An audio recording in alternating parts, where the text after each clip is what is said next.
आप सभी लोगों का मेरे वाईटी चैनल मिशन कोशिश पर हार्दिक अभिनंदन और बहुत बहुत स्वागत है।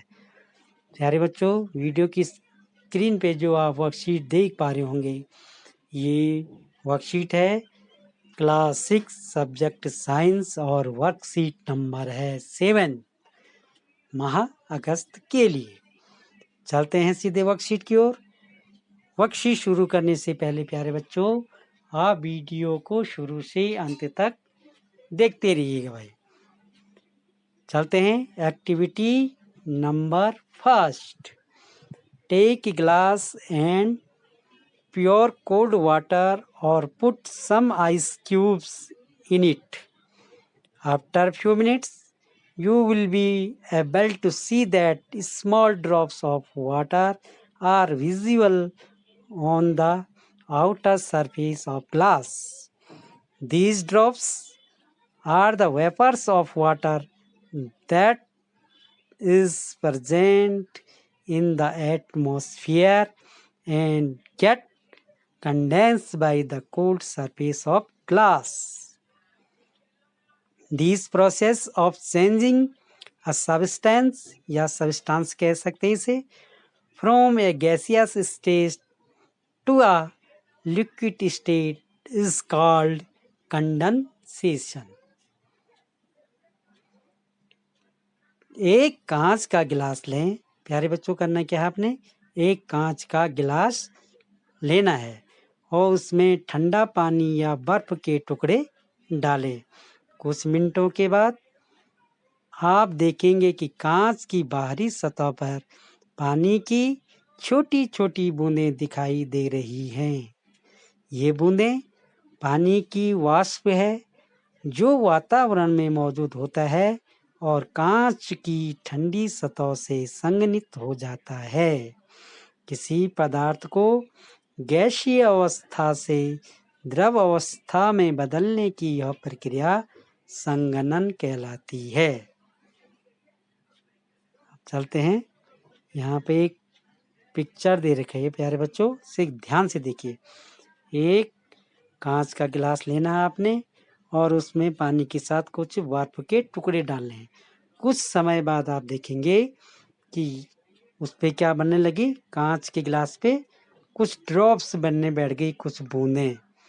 तो जो ये बूंदें दिखाई देती है प्यारे बच्चों, इसमें यही क्या कहलाता है? संघनन की प्रक्रिया कहलाती है। ये क्यों होता है?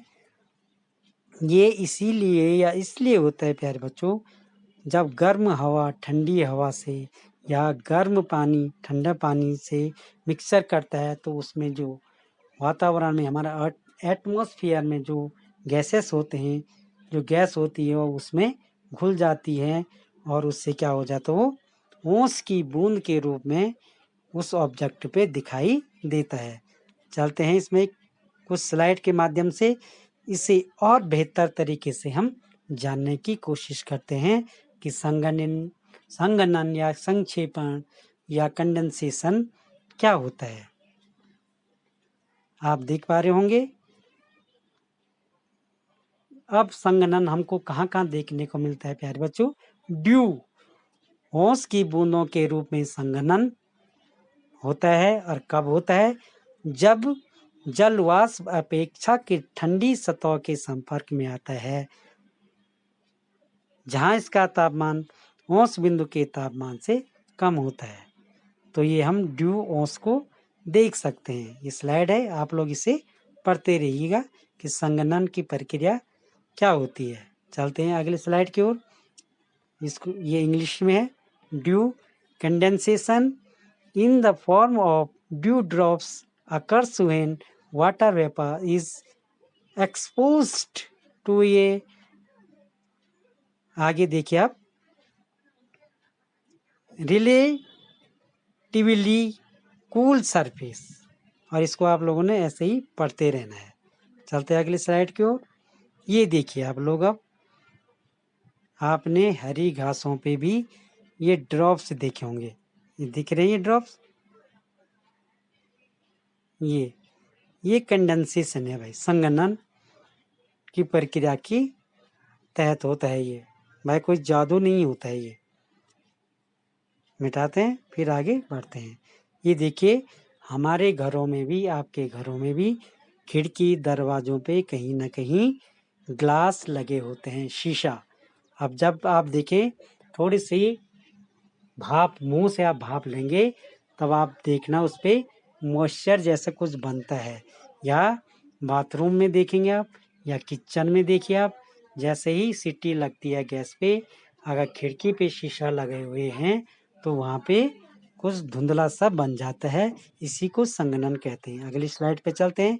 व्हाट इज़ कंडेंसेशन, ये आप लोगों ने पढ़ना है, इससे और क्लियर हो जाएंगे। अगली स्लाइड में संघनन क्या है, इसे संक्षेपण भी कहते हैं वह संघनन, और यह गैस या वाष्प की तरल अवस्था में अवस्था परिवर्तन होता है प्यारे बच्चों, ये पढ़ लेना आपने। इसके बाद देखो बाथरूम में हमारे जब हम नहाने जाते हैं, गर्म पानी चाहे बाल्टी में हो चाहे शावर लगे हो हमारे, जब हम गर्म पानी खोलते हैं और ठंडे पानी सरफेस पे आता है हो, तब क्या होता है, एक भाप जैसे और चारों तरफ क्या लग जाते हैं, टाइल्स पे या शीशों पे, हमारे ग्लास पे ऐसे बूंदें ड्रॉप्स बन जाती है, यही कंडेंसेशन की। चलते हैं, इस चीज़ को आपने अच्छे से स्लाइड देखनी है, फिर आप समझेंगे। अब चलते हैं। Right here that from where the water droplets came on the outer surface of glass, यहाँ लिखे कांच की भारी सतह पर पानी की बूंदें कहाँ से आई। कहाँ से आई प्यारे बच्चों, ये क्या हुआ, जब वही संघनन की प्रक्रिया के तहत हुआ, जब वातावरण की गर्म हवा या हॉट एयर उसमें क्या पड़ी, कोल्ड हमारे ऑब्जेक्ट पे पड़ा, चाहे उसमें बर्फ हो चाहे पानी हो, उस ऑब्जेक्ट पे पड़ा तो वहाँ पे क्या हुआ, एक प्रक्रिया हुई, किसकी प्रक्रिया, संघनन की प्रक्रिया, इसी से वो क्या आई, वहाँ पे वो ड्रॉप्स बनी। आशा करता हूँ आप अब संघनन की ये प्रक्रिया है, कंडेंसेशन को भली भांति समझ चुके होंगे। आप लोगों ने इसी तरह इस स्लाइड को, पूरी वीडियो को देखनी है और उसके बाद इसको हल करना है अपने नोटबुक में। आज के लिए इतना ही प्यारे बच्चों, नई एक्टिविटी के साथ फिर मिलेंगे, तब तक के लिए बाय बच्चों।